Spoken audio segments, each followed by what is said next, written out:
నువ్వు ఇక్కడికి ఎందుకు వచ్చావు సాగర్? ప్లీజ్ ఇక్కడి నుండి వెళ్ళిపో. నన్ను ఒంటరిగా వదిలే. వెళ్ళిపో సాగర్.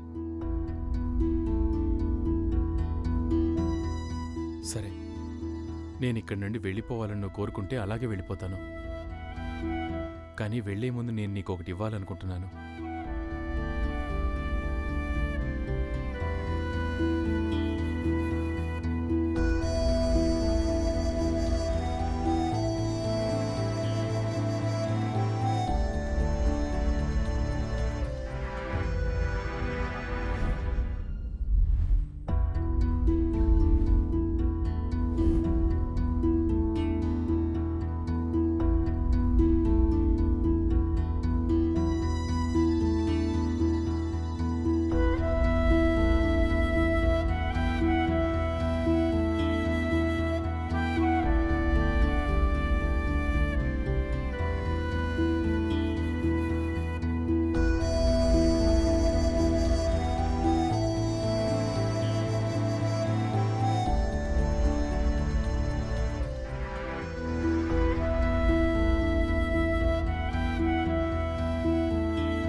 మాత్రం హక్కు అయితే ఉంది కదా నా గంగకి. గుర్తుందా లేక మర్చిపోయావా?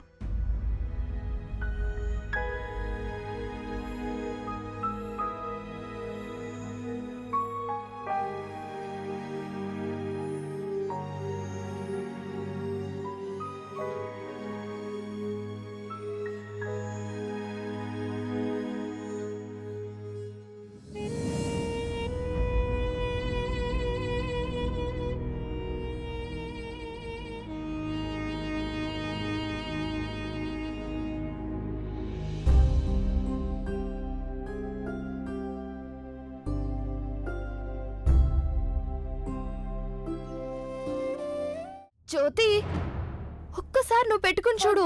ఒకవేళ నీకు నచ్చలేదంటే నేను నీకు వేరేవి తీసుకొస్తాను. చెప్పాను కదా వద్దని. జ్యోతి, చాలా మొండిదనివయ్యావు నువ్వు. ఎవరి మాట వినడం లేదు. ఇక్కడ ఎందుకు ఇలా అపశకునాలు? ఎందుకు నీకు ఇంత కోపం వస్తుంది? ఒకవేళ తనకి ఏమైనా కావాలి అంటే దాన్ని ఇచ్చేయచ్చు కదా. చిన్న పిల్ల మీద చేయవలసిన అవసరం ఏమొచ్చింది? మన నేం చేయమంటారు ప్రదీప్?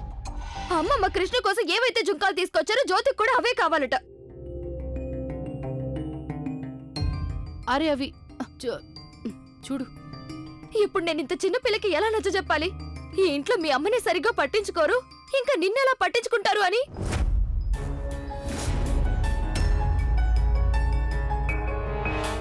What rubbish! నేను సరిగ్గానే చెప్తున్నాను ప్రదీప్. ఎవరిని చూసినా సరే కృష్ణ కృష్ణ కృష్ణ. ఎవరు దీని గురించి ఆలోచించడం లేదు. ఈ ఇంట్లో కూడా ఒక చిన్న పిల్ల ఉంది అని. పండుగ రోజున ఈ చిన్న పిల్లకి ఎవరైనా గిఫ్ట్ ఇస్తారని ఎదురు చూస్తోంది, కానీ లేదు. జ్యోతి గురించి ఎవరు ఆలోచించాలని కూడా అనుకోవడం లేదు. ఆ చిన్న పిల్ల మనసులో ఏముందో ఎవరు తెలుసుకోవాలనుకోవడం లేదు. అయినా ఎందుకు పట్టించుకుంటారులేండి. ఎందుకంటే ఇక్కడ ఒకరి గురించి అందరూ ఆలోచిస్తారు. లేచిన దగ్గర నుంచి తన గురించే మాట్లాడుకుంటారు. సైలెంట్ గా ఉన్న వాళ్ళని అందరూ ఇగ్నోర్ చేస్తారు. ఎనఫ్ సుప్రియా, మాట్లాడుకో. ఇప్పటిదాకా మాట్లాడకుండానే ఉన్నాను. ఇంతకంటే నేను ఏం చేయగలను ప్రదీప్? మీకైతే ఆ కరుణ ఫోన్ చేస్తూ ఉంటుంది. ఫోన్ రాగానే అన్నిటిని వదిలేసి మీరు తన దగ్గరికి పరిగెత్తుకుంటూ వెళ్ళిపోతారు. ఇక్కడ నేను ఒంటరిగా మౌనంగా ఉండిపోతున్నాను. ఎప్పట్లాగా నా గురించి ఎవరు పట్టించుకోరు, నా మాటలు కూడా ఎవరు వినరు. నిజం చెప్పాలంటే ఇంట్లో నాకు చాలా ఇబ్బందిగా ఉంది. వినిపించిందా మీ అందరికీ? చాలా ఇబ్బందిగా ఉంది నాకు ఈ ఇంట్లో.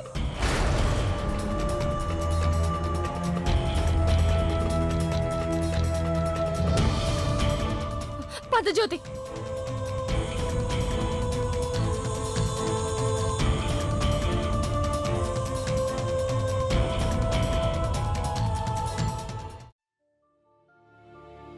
విషయం చేయి దాటిపోయి ఉంటుంది. లేకపోతే ఈ విధంగా సుప్రియ ఎప్పుడు బిహేవ్ చేయదు. ప్రదీప్, నీకు కావాలంటే నేను... మీరేమి చేయలేరు.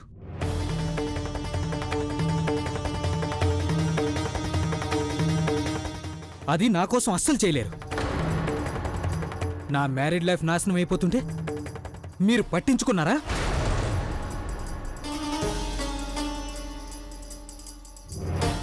ఇక మామ్, నువ్వు అసలు ఇక్కడ లేనే లేవు కదా నీ కళ్ళతో ఇదంతా చూడ్డానికి. ఈ ఇంట్లో సాగర్ తప్ప ఎవరికి ఏమీ కనిపించదు కదా. ఎప్పుడు అందరికీ సాగర్ జీవితం, సాగర్ సంతోషం, సాగర్ పెళ్లి. ఇక ఇప్పుడు సాగర్ కూతురు. చూడు ప్రదీప్, అలాంటిదేమీ లేదు. లేదు నానమ్మా, పూర్తిగా అదే నానమ్మా. నేను ఈ ఇంటి మెంబర్ లాగా అనిపించడమే లేదు నాకు. మీకు నేను ఏమీ కాను కదా. నాతో మీకు సంబంధం ఉందా లేదా?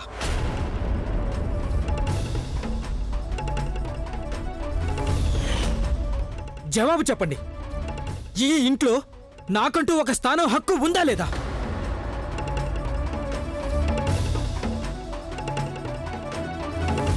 ఇక సాగర్కి పెళ్లి జరిగిపోతే తన కాపురం నిలబడుతుంది. He will be very happy. ఇక అంతే. మీ అందరూ తన సంతోషంలో మీ సంతోషాలను వెతుక్కుంటారు. నా గురించి ఆలోచించి టైం వేస్ట్ చేయాల్సిన అవసరం లేదు. ప్రదీప్, ప్రదీప్ నా మాట విను. ప్రదీప్,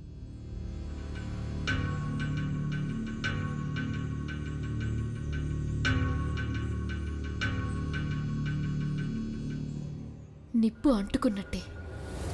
ఇంకాస్త గాలి ఉదితే చాలు, అప్పుడు ఇదే మంట చెలరేగి గంగా ఇంకా సాగర్ల ప్రేమను బూడిద చేస్తుంది.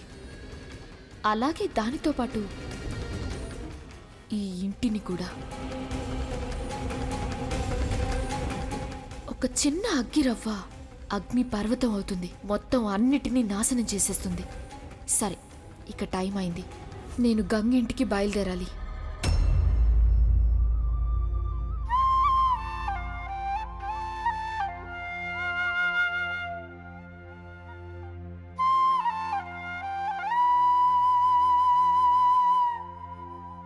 ఒకవేళ నాన్న వస్తే ఆయన నిన్ను చూస్తూ ఉండిపోతారు. సుప్రియ, నువ్వు నాకెందుకు చెప్పలేదు? కృష్ణ కోసం కొన్న జుంకాలే జ్యోతి కూడా కావాలని నాకెందుకు చెప్పలేదు? నేను తీసుకొచ్చేవాడిని కదా తన కోసం. ఈ విషయానికి అంత కోపడాల్సిన అవసరం ఏముంది? అలాగా? ఇప్పుడు నేను మీకు ప్రతి విషయం చెప్పుకుంటూ కూర్చోవాలా? మీరు స్వయంగా తెలుసుకోలేరా ఇంట్లో ఏం జరుగుతుంది అని? మీకెలా తెలుస్తుంది? మీరైతే ఒకేసారి రెండిళ్ల బాధ్యతలు నిర్వర్తించాలి కదా. అక్కడ నుండి ఫోన్ వస్తుంది, ఇక మీరు వెంటనే అక్కడికి వెళ్లాల్సి వస్తుంది. అలాంటప్పుడు మీరు మీ అమ్మాయి గురించి ఎలా ఆలోచించగలరు? జ్యోతికి ఏది ఇష్టమో ఏది ఇష్టం లేదో ఇవన్నీ తెలుసుకోవడానికి మీ దగ్గర టైం ఎక్కడుంది అసలు? ఎలాగో ఇంట్లో జ్యోతిని అసలు పట్టించుకోరు. నాకేమనిపిస్తుందంటే జ్యోతి నేను ఈ ఇంట్లో బయట వాళ్ళలాగా ఉంటున్నామని. దయచేసి అలా అనొద్దు సుప్రియ.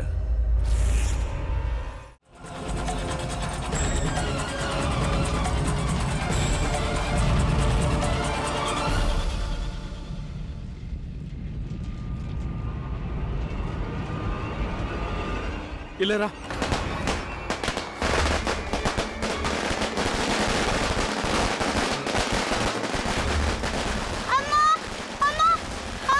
కృష్ణ, అక్కడి నుండి పక్కకు తప్పుకో. కృష్ణ, ఇలా రా.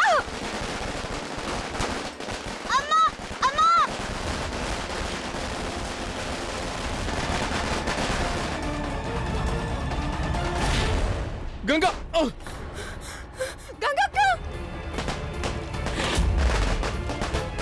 గంగా, గంగా, గంగా.